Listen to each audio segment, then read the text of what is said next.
Аллах Таала те алмысақтан бері эле өзі ғана бар, өзі ғана жалғыз. Мына ошол жалғыз Аллах Таала жаралған бүткүл бардык нерселерден өзгөчө кылып инсанга акыл берген. Мына ошол акылын туура иштетип, туура ойлонсо, демек ошол инсандар Аллах Тааланы табат. Ал эми кайсы бир инсандар Аллах Тааланы тааныбай, Аллах Тааланын туура жолунда болбой, отко, ташка, сууга сыйынып келишкен. Ал учурда Аллах Таала тарабынан пайгамбарлар туура жолго баштай турган жараткан менен жаратылуучу адамдардын ортосунда элчилик кылган.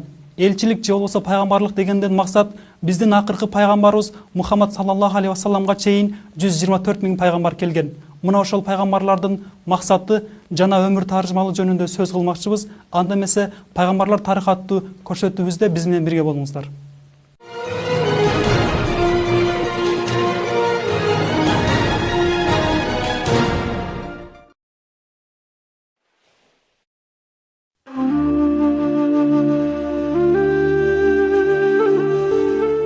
Момун мусулмандарга белгилүү болгондой, Адам ата алейхиссаламды жалпы адам баласынын жер бетине жаралуусунун башкы себеби жана бардык инсанияттын түпкү атасы. Мына ошол түпкү атабыз Адам алейхиссаламдын эң биринчи жаралуусу кандай болгон?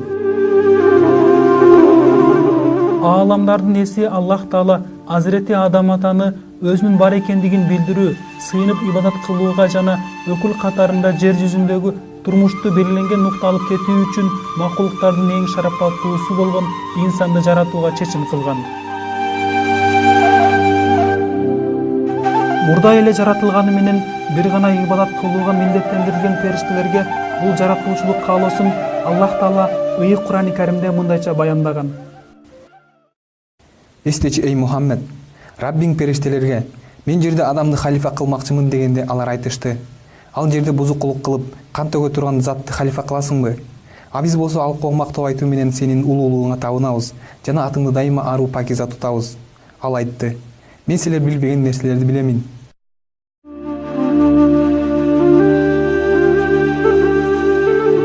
Аллах Тааланын мындай эскертүүсүн периштелер бир ооздон кабылдашты. Аллах Тааланы аруулап мактап жиберишти. Алар айтышты: "О пакиза касиеттүү Раббибиз, биз жалаң сен билдирген нерселерди гана билебиз. Албетте сен өзүң илим жана даанышмандык ээсисиң."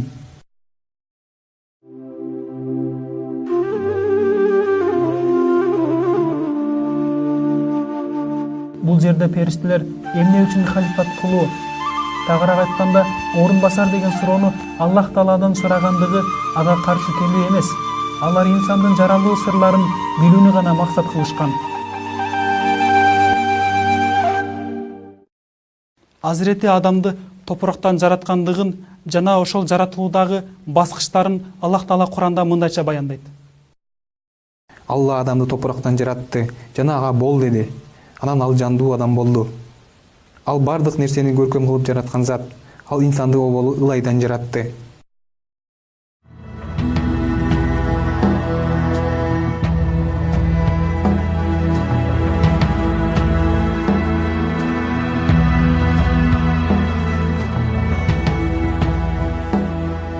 Ошентип инсанды кудуреттүү Аллах Таала жогоруда көргөзүлгөндөй этап менен жараткандыгы маалымдалды.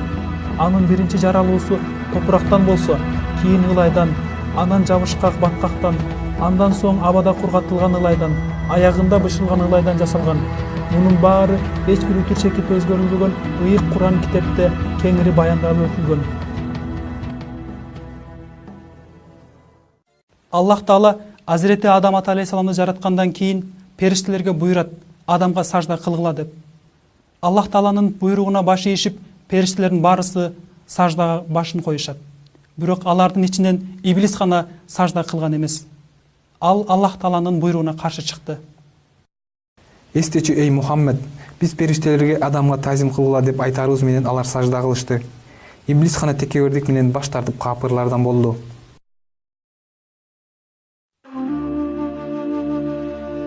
Жараткан Алланын периштелерге кайрылып, адам үчүн саждага баш койгула деген буйругу эч убакта адамга ибадат кылуу деген мааниге келбейт. Ал жердеги максаттын маңызы мындай: эң алгач жаратылган нур Азирети Мухаммед Мустафа саллаллаху алейхи вассаламдын нуру болгондуктан Адам атага ошол алгачкы нуру өтүп калган эле. Мына ошол нурду даңазалап жана ага тазим кылдыруу үчүн периштелерге жана жин шайтандарга Аллах Таала өкүм кылган эле. Адам атаны жараткан Аллах Таала периштелерге жана жиндерге кайрылып, адам үчүн саждага баш коюуну буйруган кезде периштелер дароо баш ийип саждага жыгылышат. Бирок буйрукка бир гана жаратканга аруу ыхлас менен ибадат кылып келген шайтан гана моюн сунган эмес. Бул туурасында улуу Куран аяттарында кабар берилген. Алла иблиске мындай деди: сага сажда кылууну буйруганымда сени андан тоскон эмне деги? Анда иблис: мен жалындан, аны болсо баткактан жараттың, мен андан жогорумун.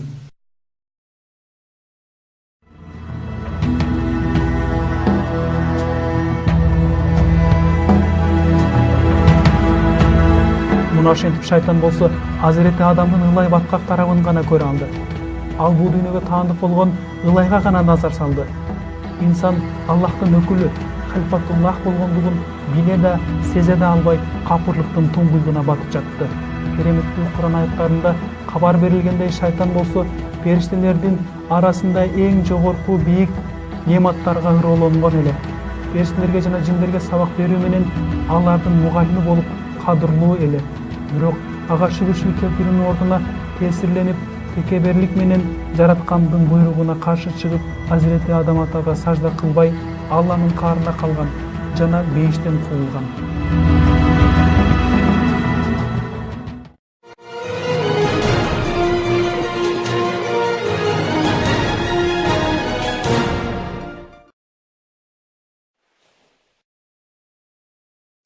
Ал силерди жалгыз гана бир жандан жараткан, жана ал эс алып лаззат тапсын деп анын жубайын жараткан.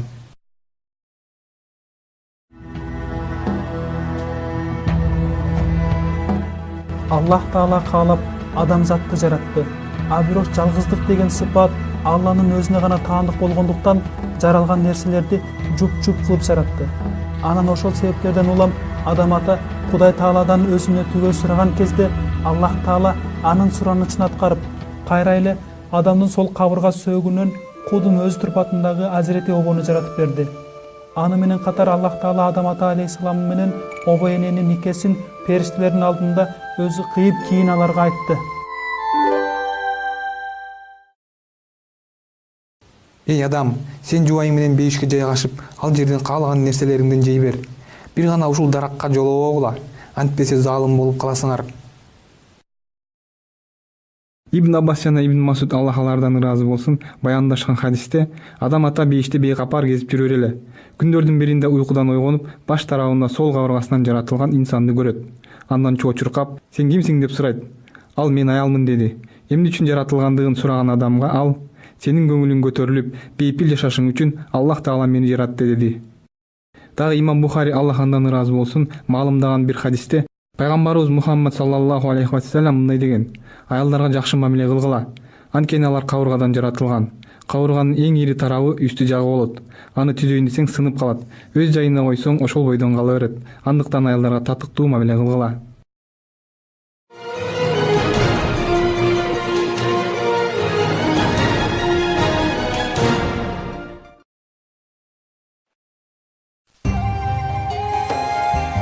Жараткан Аллах өз кулдарын сынамак болуп, Азирети Адамга сажда кылдыруу менен периштелерди сынады.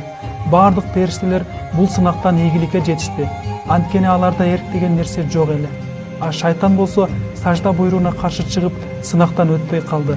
Анткени ал инсан сыяктуу эркке жиндер сыяктуу оттон жаралган жиндердин тукумунан болчу.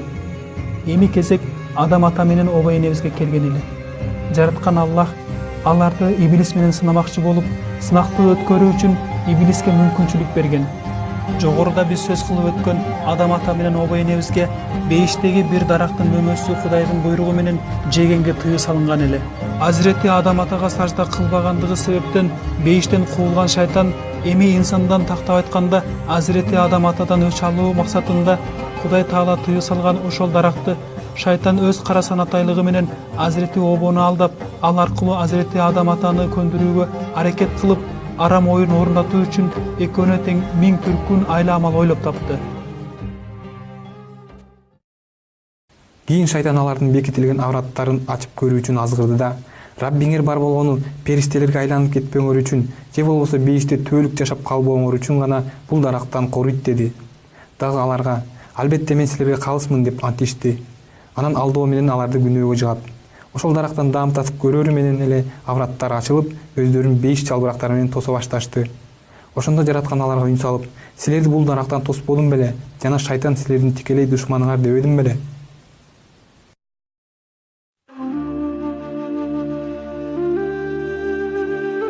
Азирети Адам менен обой небиз тыюу салган өмөдөн ооз тийиши алардын напси каалаган иштерге жакындоосунун далили эле. Мына ошентип Кудай Тааланын сыноосунан өтпөй, кетирген катачылыгы үчүн жараткандан кечирим сурап жалбарышты. Алар: Раббибиз, биз өз жаныбызга жабыр зулумдук кылдык. Эгер бизге кечирим жана ырайым кылбасаң, албетте зыянга учурап калабыз дешти.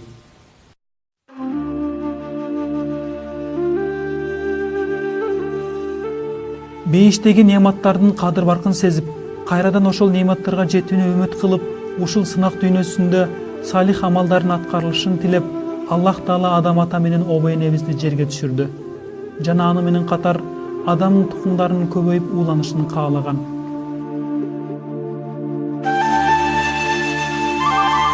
Мына ошондон тартып бул жер жүзүндө адамдардын саны көбөйө баштаган.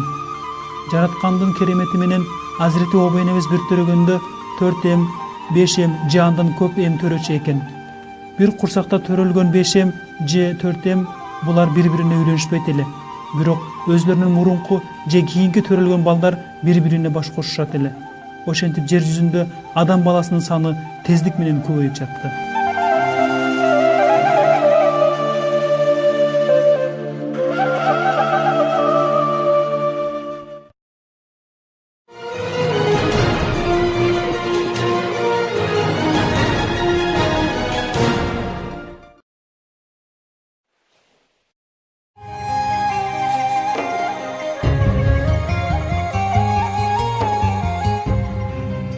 Жер бетиндеги алгачкы кылмыш бул окуя Адам атанын уулдары Кабыл менен Абылдын ортосунда болгон. Кабыл өзү менен эгиз болуп төрөлгөн карындашына үйлөнгүсү келет. Абыл болсо мындай көрүнүш шариятка кайшы келерин эскертип, өзүнүн мурда же кийин төрөлгөн карындашына үйлөнүүсү туура иш экендигин айтат. Ошол доордо ким эмнени кесип тутса, ошол кесибине жараша колундагы нерседен курмандык чалаар эле. Атайын курмандыкка деп аталган нерселер бир тоонун башына жеткириле турган. Эгер баягы курмандык үчүн деп ташталган нерсе көктөн түшкөн жалын менен күйүп жок болуп кеткен болсо, демек Кудай Таала тарабынан кабыл кылынды деп табылаар эле. Абыл мал чарбасы менен алектенгендиктен ал курмандык үчүн койлордун арасынан эң семиз жана ири кочкорун тандайт. Ал эми Кабыл болсо дыйканчылык менен шугулдангандыктан жакшы жетилбей курушуп калган таңгак буудайды алат да тоонун башына таштап кайтышат. Эки бир тууган бир топ убакыттардан кийин курмандыктарынан кабар алуу үчүн тоонун башына чыгат. Абылдын атаган курмандыгы кабыл кылыныптыр. Кабылдын курмандыгы болсо эч өзгөрүүсүз ордунда турган экен. Өзүнүн ниеттенген ишинин туура эместигин жана курмандыгынын кабыл алынбагандыгына ызаланып ичи күйгөн Кабыл бир тууганынан өч алам деп аны өлтүрүп салат. Жер бетиндеги эң биринчи кылмыш мына ушундан башталган. Бул туурасында Аллах Тааланын ыйык Куран китебинде Майда сүрөсүнүн 27-аятынын 31-аятында кеңири баяндалган.